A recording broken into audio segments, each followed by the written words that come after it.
ভিডিঅ'টো কি জানানে?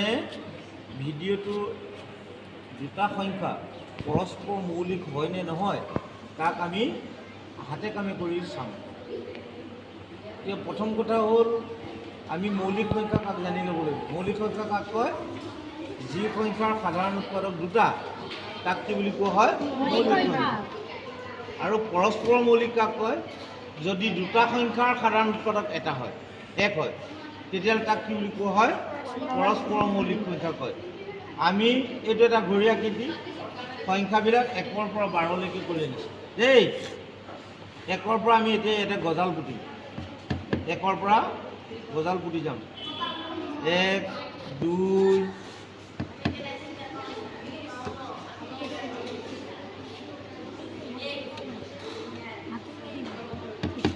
3,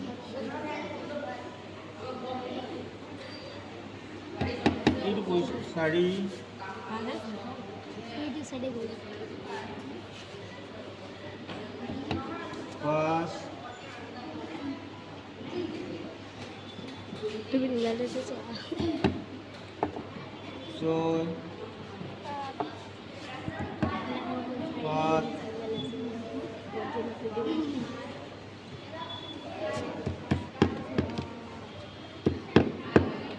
8,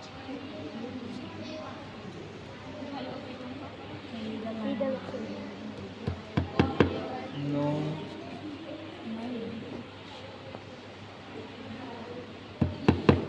10,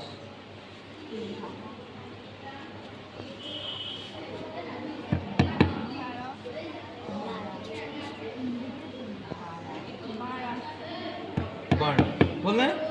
এতিয়া আমি 1ৰ পৰা আৰম্ভ কৰিম দেই। 1ৰ পৰা আৰম্ভ কৰি এইটো আছে নহয়, 1ৰ পৰা গজালটো ফুটাই আছে এতিয়া। 1ৰ পৰা আৰম্ভ কৰিম, সদায় আৰম্ভণিটো 1 হয়। আমি 1ৰ পৰা আৰম্ভ কৰিম, কৰি পেলাই আমি জঁপিয়াই যাম। এঘৰকৈ নজঁপিয়াওঁ দেই, এঘৰকৈ জঁপিয়ালে নহ'ব। আমি 2 ঘৰ 3 ঘৰ এনেকৈ জঁপিয়াম। জঁপিয়াই পেলাই যদি আকৌ পুনৰ 1 পাওঁহি, পাওঁতে যদি কোনোবা গজাল ৰৈ যায়, তেতিয়া গম পাবা যে সেই সংখ্যা দুটা পৰস্পৰ মৌলিক নহয়। আমি 3 ঘৰকৈ জঁপিয়াওঁ। কেইঘৰকৈ জঁপিয়াম? 1 ঘৰ 2 ঘৰ 3 ঘৰ। কোনটো ক'ত পৰিল? 4 হয়নে? এতিয়া ইয়াৰ পিছত ক'ত পৰিব? 7ত হয়নে? 10ত। তাৰপিছত 10ৰ পৰা ক'ত পৰিব? 1ত। ষ্টাৰ্টিং পইণ্ট আকৌ পালেহিনে? পালেহি। এই গজালবিলাক ৰৈ গ'লনে? ৰৈ গ'লনে নাই? ইয়াত ফুটা পৰিছেনে? নাই পৰা। তাৰমানে এতিয়া আমি কি গম পালোঁ যে কেইঘৰকৈ জঁপিয়াইছিলোঁ? 3 ঘৰকৈ। 3 ঘৰকৈ জঁপিয়ালে 3 আৰু 12, ইয়াত যিহেতু সংখ্যা 12 আছে, 3 আৰু 12 পৰস্পৰ মৌলিক নহয়। আমি এবাৰ বেলেগ এটা কৰি চামচোন দেই। এইবাৰ 5 ঘৰকৈ জঁপিয়াই চাম। কেইঘৰকৈ জঁপিয়াম? 1 ঘৰ 2 ঘৰ 3 ঘৰ 4 ঘৰ 14 দেই। তাৰপিছত ক'ত পৰিব? 1 2 3 4 5 11। তাৰপিছত ক'ত পৰিব? 1 2 3 4 5 ক'ত পৰিব? 4। 1 2 3 4 5 ক'ত পৰিব? 9। 1 2 3 4 5 ক'ত পৰিব? 2। 1 2 3 4 5 ক'ত পৰিব? 7ত। 1 2 3 4 5 ক'ত পৰিব? 12ত। তাৰপিছত ক'ত পৰিব? 1 2 3 4 5 5ত। তাৰপিছত 1 2 3 4 5 ক'ত পৰিল? 10ত। 1 2 3 4 5 ক'ত পৰিল? 3ত। 1 2 3 4 5 ক'ত পৰিল? 8ত। 1 2 3 4 5 ক'ত পৰিল? 1 2 3 4 5 ক'ত পৰিব?